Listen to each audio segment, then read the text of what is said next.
আপনারা সম্ভবত দেখেছেন এই দেশে একজন কুখ্যাত পুলিশ অফিসার যে পালিয়ে যাওয়ার পরে তার হাজার হাজার কোটি অবৈধ সম্পত্তির খবর পত্রপত্রিকায় এসেছে, যে শাপলা চত্বরে নিরীহ আলেম ওলামা হাফিজদেরকে এতিমদেরকে নির্বিচারে গুলি করে হত্যা করে দণ্ড প্রকাশ করেছিল, সেই বেরোজির এখন দেশের বাইরে থেকে ষড়যন্ত্র করছে।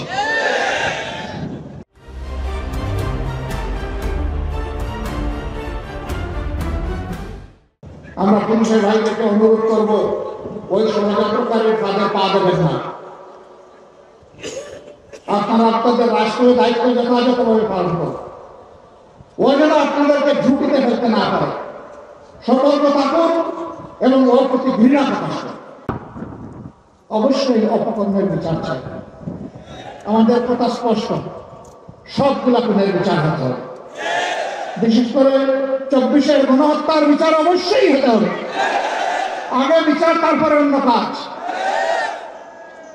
এ বিচার না হলে শহীদের আত্মার সাথে বেইমানি করা হবে। শহীদের আত্মা কষ্ট পাবে।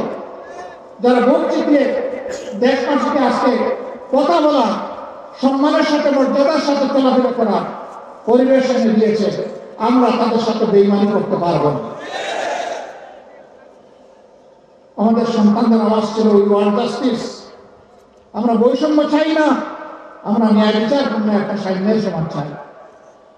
তাদের এই দাবিটি অন্যায় দাবি ছিল, কিন্তু যারা বৈষম্য তৈরি করেছিল সমাজে, সমাজকে পক্ষ বিপক্ষের শক্তিতে বিভক্ত করেছিল, সমাজের মধ্যে মেজরিটি মাইনরিটি, সংখ্যাগুরু সংখ্যালঘু বলে সংখ্যাগুরু এবং সংখ্যালঘুর মাধ্যমে ফিকশন ধান্দা এই যুদ্ধ লাগিয়ে রেখেছিল, তাদের প্রয়োজন ছিল এদেরকে মুগর দিয়ে গুলি মেরে এদের আন্দোলনকে দমন করা।